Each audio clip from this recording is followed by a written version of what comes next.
Trust Wild Apothecary with me, Rox. Today's podcast, I am talking to Natasha Richardson of Forage Botanicals. If you enjoy the podcasts, please like, share, rate and subscribe to them. And if you want to hear more about me and what I do, you can go to my website www.trustwildapothecary.com, and I've got online courses in family foraging and herbs and medicine making and various other things.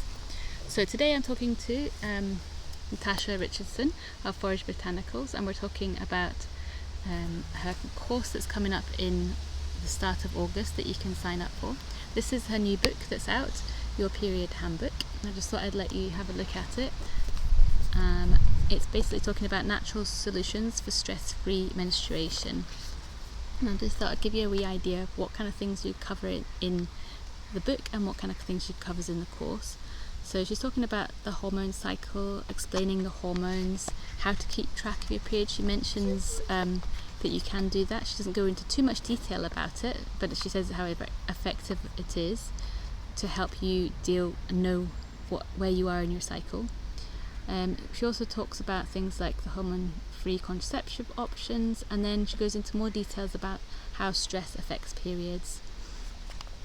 And then she gives you a big section on the herbs and various herbal recipes that you can use, and monographs about the different herbs. So there's a couple of bits that I quite liked at the beginning of her book, just to give you a wee sample.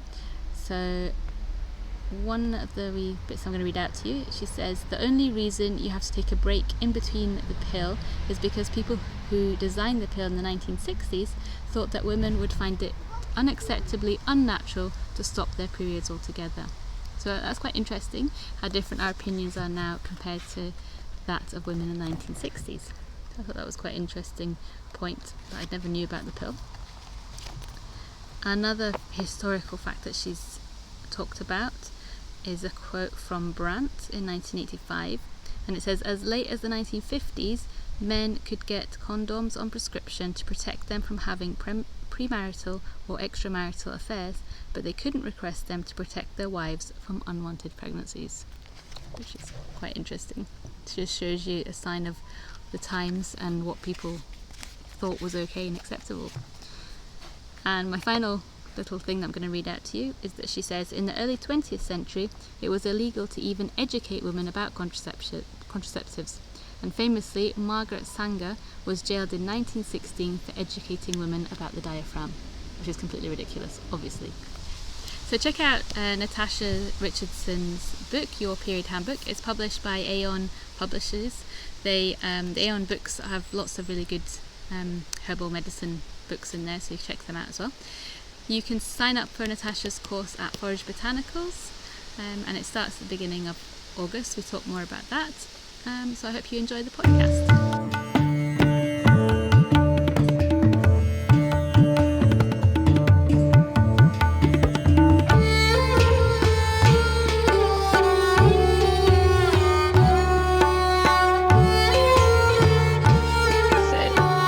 Nice to finally meet you.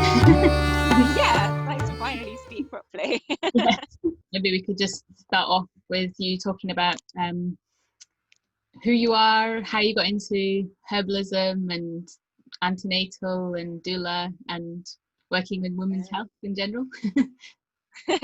Well, I started studying as a herbalist like relatively young. It was my first degree, and I came to it during my gap year after finishing my A-levels and not knowing what I wanted to do. And my dad said to me, hey, why don't you just go try and get a job at Neal's Yard Remedies? I think that's the kind of place you'd like. And I was like, oh, okay. And I went and got a job there, and just as a shop assistant. And the fabulous thing about Neal's Yard Remedies at the time, and still now, they invest really heavily in their staff in terms of training. And so I was taught about herbal medicine, homeopathy, flower remedies, nutrition, like everything that we sold in the shop, we did like a day or two training on. So I got these mini introductions to all these different subjects, and I just absolutely fell in love with herbs. I really liked that it was really hands-on. It was something that I could go and make myself. I didn't necessarily have to rely on buying it.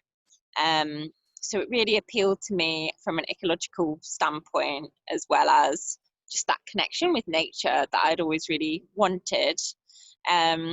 And so when I went on to study it, I decided to do a degree program at Lincoln University. It's now the same or similar program, but at the college instead.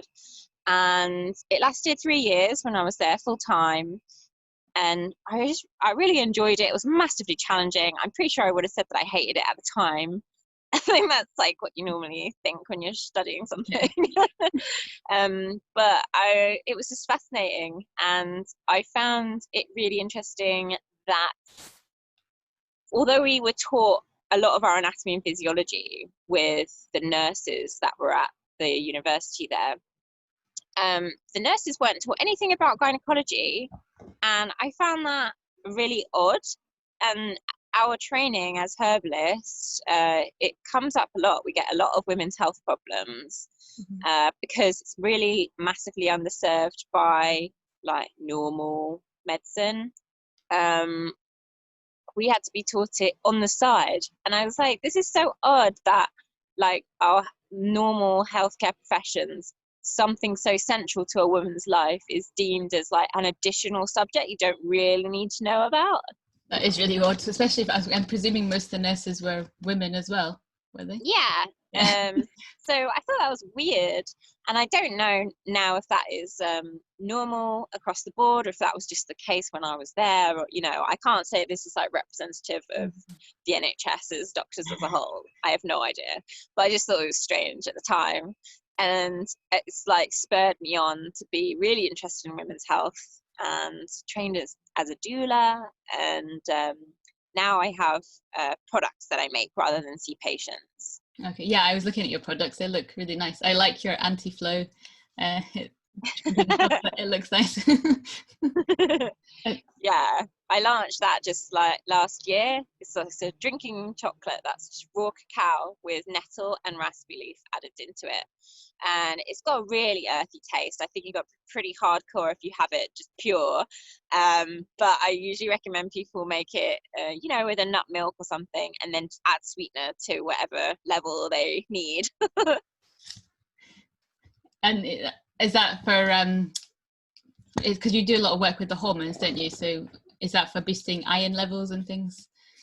So they're all quite rich in iron, and the idea is that you boost your iron levels, you're less likely to have a heavy period. It's a funny like feedback loop. If you have a heavy period, your iron levels tend to go down, but by having low iron, you tend to have a heavier period next time, so it like feeds into itself. So if you can boost your iron levels before the next period comes around, you should be having a better period next time. Okay, that's interesting. And then one of the other ones that particularly appealed to me as a mum was the rested resilience. Yes. I had some just last night. I've been really like living off tea and biscuits for a while, and I just was like, okay, this has got to stop. So last night I had rested resilience instead, because that is an adaptogen ashwagandha, but also with a lot of nerve irons. It has oat tops, hawthorn, and then some chai spices to give it like a nicer taste. Ashwagandha by itself can be quite bitter, but with the spices and stuff and with the oats, it creates quite a nice latte. I usually have people add it to like hot milk, or you can just shove it into a smoothie you're having. So are you going to be doing, because at the moment, it looks like your products and services are quite specific towards periods and things like that. So will you be expanding your range now that you're a new mum? Or a new I have always thought that it would be sort of preemptive of me to create a range for mums before I was a mum myself. I feel like I need to have the personal experiences to realise what the priorities would be for people. But I do have it in the back of my head. I was reading your birth story actually, and it was really good because it really reminded me of it really reminded me of both of my birth stories stuck together.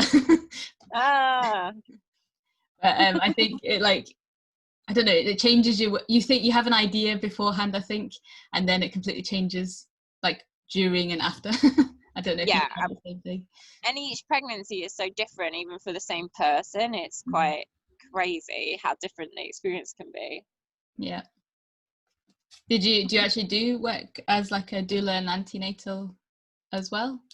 I have never actually attended a birth as a doula. I had a funny story of getting very close to that. I had a patient once who I helped get pregnant, and I had used to treat quite a lot of fertility cases actually. And she got pregnant whilst we were doing treatments, and then she was like, "Oh, I'm a bit nervous about all of this," because she had a really horrible first birth. And she was like, "Will you be my doula?" And I was like, "You realize that I've never attended a birth before. This would be my very first one."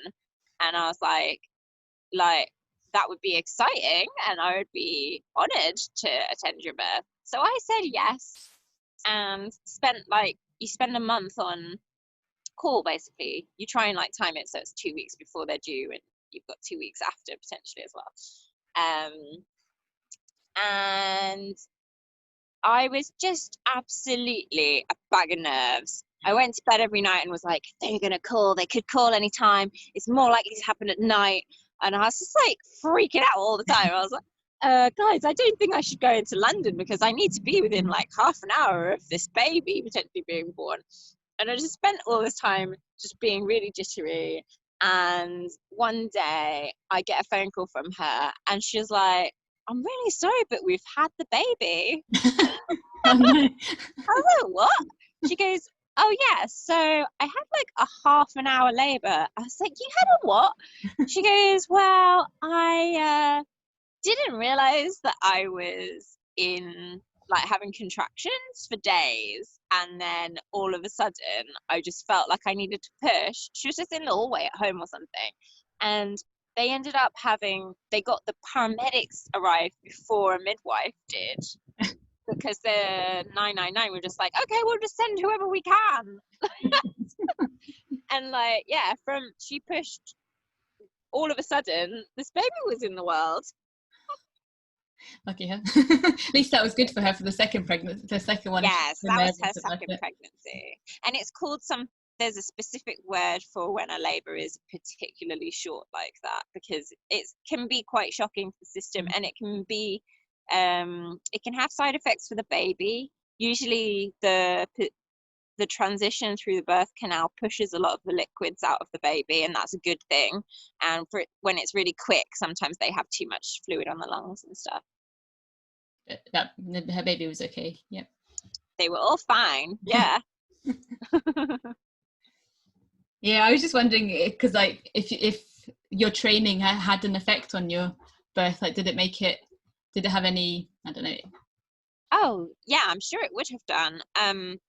I found that getting trained as a doula helped to normalize birth after, our whole culture around birth is to see it as a medical phenomenon, not as natural as like going to have a pee. Like, it's just a thing that our bodies can do, like a sneeze, but bigger. And for me, that was like the equivalent of a lot of women once they're pregnant do hypnobirthing training. Like I did just a taster day to a hypnobirthing course one, and was like, oh, okay, this is everything that I was taught as a doula. Okay. So I think that being trained as a doula informed my decisions going forwards, definitely, and made me read lots of books about different ways to give birth, like standing or seated or upside down or in nature, in a hospital. Yeah. And so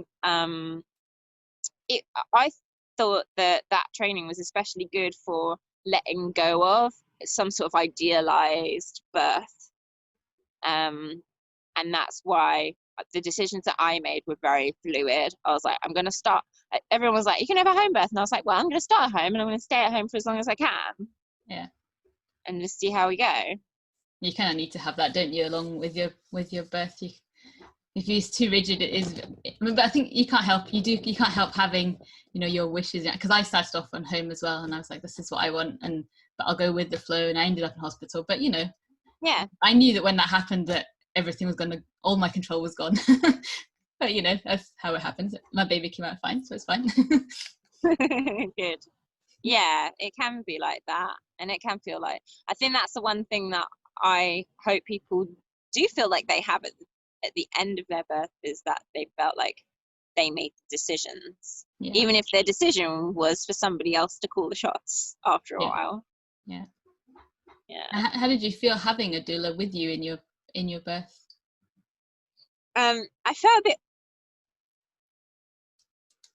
awkward to begin with, because basically I didn't really know the person, and she was just like the best connection that I got out of a bad bunch, if that makes sense. Like, they're not bad doulas that I interviewed, just I didn't really click with anybody, and there wasn't much option for my area. But I knew that all the research says having a birth partner that's there throughout is going to improve your birth consequences. The results of that birth. So I knew it was really important. But I also knew that if I had somebody there who made me feel more awkward than comfortable, would do the opposite. Mm-hmm. But so, yeah, sort of the beginning of the birth was about trying to see if I could get a good connection with this person.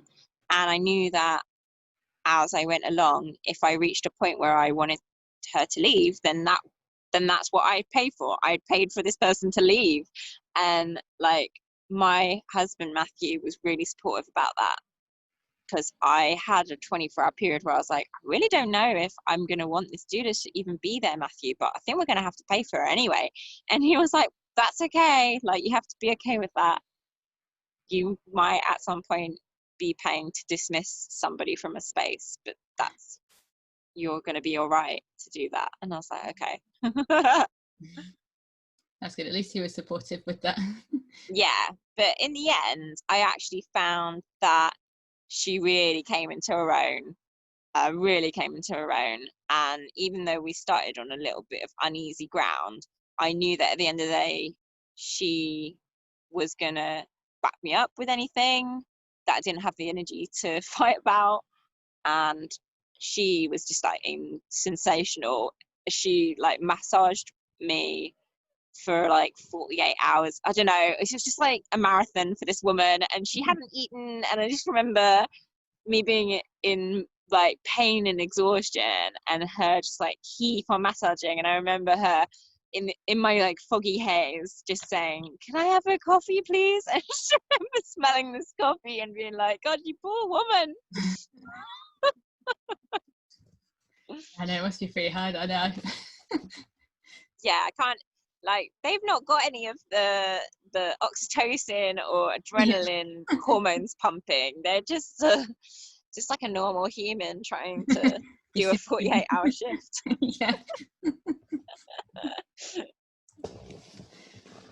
But let's go back to your actual work. So you've got like a course coming up, I think I saw. Is that right? I do. Yeah. So I actually haven't properly announced it yet, but I've announced it to the newsletter people already, and they're already signing up for these courses. So I have a free hormone challenge coming up. That's 5 days, and it's just going to be like a quick sprint of learning about what affects our hormones and how we can some really crucial things that we can do to improve them, like learning how to chart and understanding how stress shows itself in our lifestyle and how we can rebalance that. So that's just going to be like a quick 5-day sprint, starting on the 20th of July. And then at the beginning of August, I'm starting my 4-week Peaceful Period course, which I haven't run live for probably 4 years. And I've written a book since then, and I've just crammed it with information and videos and content. Like, it's 2 or 3 times bigger than it was when I originally ran it. And I'm really looking forward to doing it. So you could talk a bit more about that, maybe about like how stress does impact hormones, things like that? Yeah, so that book is a combination of me having been in practice for 10 years and working with women about their hormones. And although there is like probably as many period problems as there are women in the world, the one thread that I could see that was so clearly linking everyone together was that stress in their life was affecting their hormones in ways that women were not connecting the dots on. Like, although we do connect the dots with diet, I think we really fall short on understanding the connection between how much we are working and are active in our lives and how much we need rest and how that affects and comes forwards in our periods. Because a lot of the time it seems that there is a culture of ignoring your periods and trying to pretend like they don't really happen and that they're no big deal. And as a result, I don't think we often consider that they are really a reflection of our overall health. So it's really easy to ignore that the things we do on a day-to-day basis contribute to the experience of a period.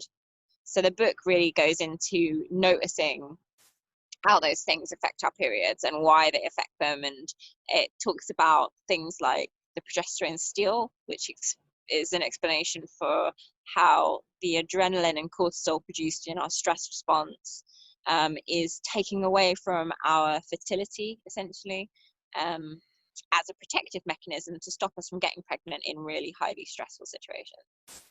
Okay. And the thing you were saying about the people not acknowledging their periods anymore, do you think that's kind of, because I was reading on your blog about that you'd just written something about how periods in the 40s, I think it was, where they were people basically went like an illness and they took convalescence, so it's almost like it's gone the opposite way right now it's just going to battle through it. I do. I think that is what has happened. So during the Victorian era, we were told that we were told that women were weaker than men as like a fundamental fact, and that periods were an example of that weakness where we required rest in once a month. We needed to rest and convalesce. Which I'm sure would have just been a laughable luxury for the majority of people at the time. But for the upper middle classes and the upper classes, they would aspire to being convalescent during the time of their periods. And that thought process has ripple effects even now to this day, even though we have since then realized that women aren't necessarily weaker than men and their periods don't hold them back.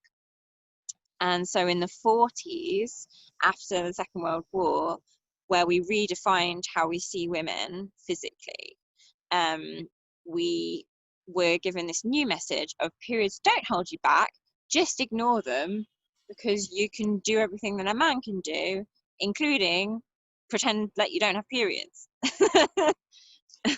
So even now to this day, we have small ripples of the idea that periods make us somehow weaker, but at the same time that periods are something we should be able to ignore and master and like man up to almost. So we have like two opposing viewpoints working against each other all the time that I think actually end up making us be very extreme in our avoidance of periods potentially being a time where we could rest and could relax and we could have me time to indulge, as people would say, in relaxation. Yeah, but then people don't want to feel that they're ill, do they? Because they've got that exactly. opposing They don't want to appear weak or ill. Exactly. Yeah. And so there's a big I think there could be a big revolution in workplaces in particular for people to be re-educated that it's okay to take time to rest when you need to. If we had more flexible workplace. And that could be something that is essentially being forced into action as a result of COVID. Yeah, I have noticed people seem to be working at various different hours, which I think is a good thing, because you can fit it around your life, but it doesn't mean people are doing any less work. No, exactly. And I think it is interesting. And also, like, how do we measure productivity? Is it the amount of hours that you're at work, or the amount of work that you get done within those hours? And if somebody is more productive between 9 and 10 p.m. at night, then good for them. If somebody else is more productive between 1 and 2 p.m., great. Like, I think it's really stupid to expect everybody to work a 9 to 5 and be as productive through every hour of that day. Yeah, most people just end up sitting around doing nothing, pretending that they're doing stuff. That's what I remember from the few times that I worked in an office anyway. Yeah, and those last couple hours on a Friday, you might as well just send your staff home at 3 p.m. Let's face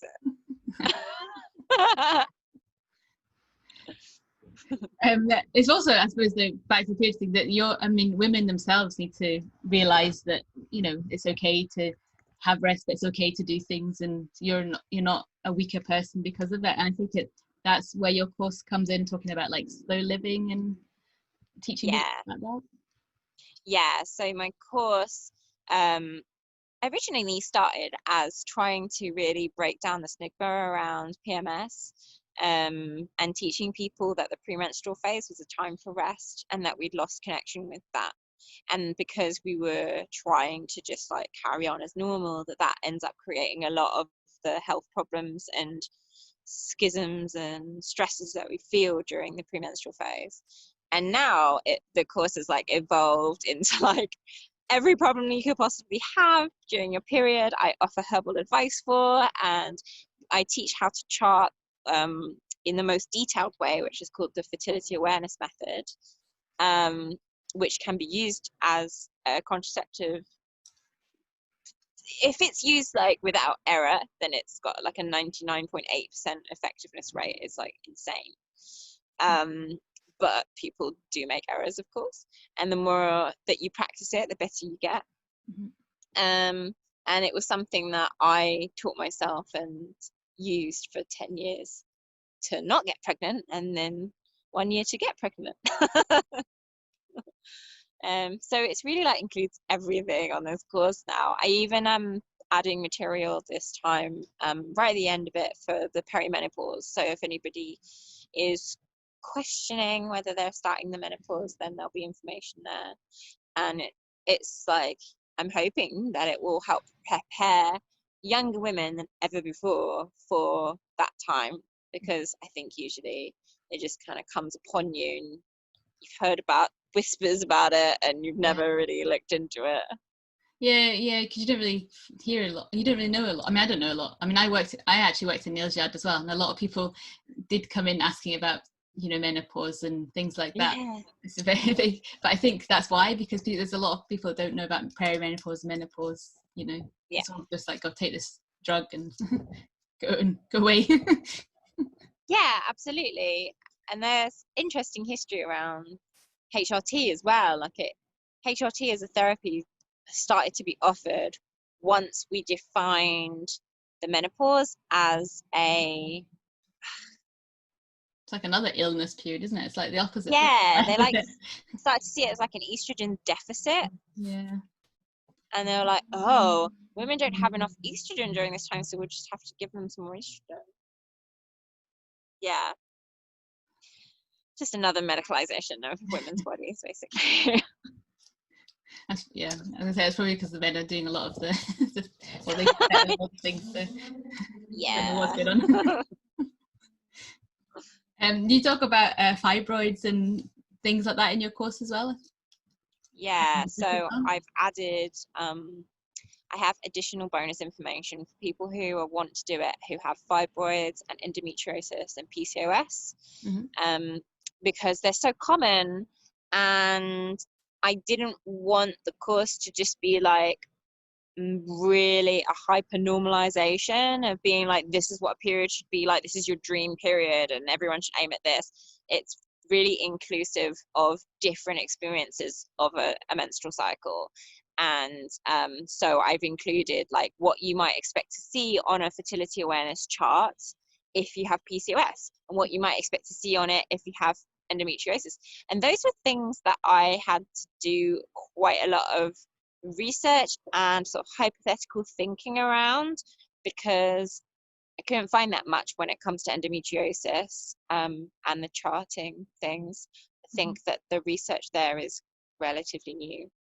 Okay, it's interesting. And do you think the information that you provided will help people to sort of overcome these issues?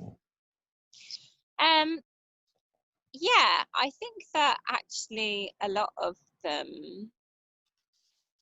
they're giving people like the tools to be able to cope with things if they are not solvable, but the course is really there to help give people tools to resolve a lot of these issues, because I think that a lot of them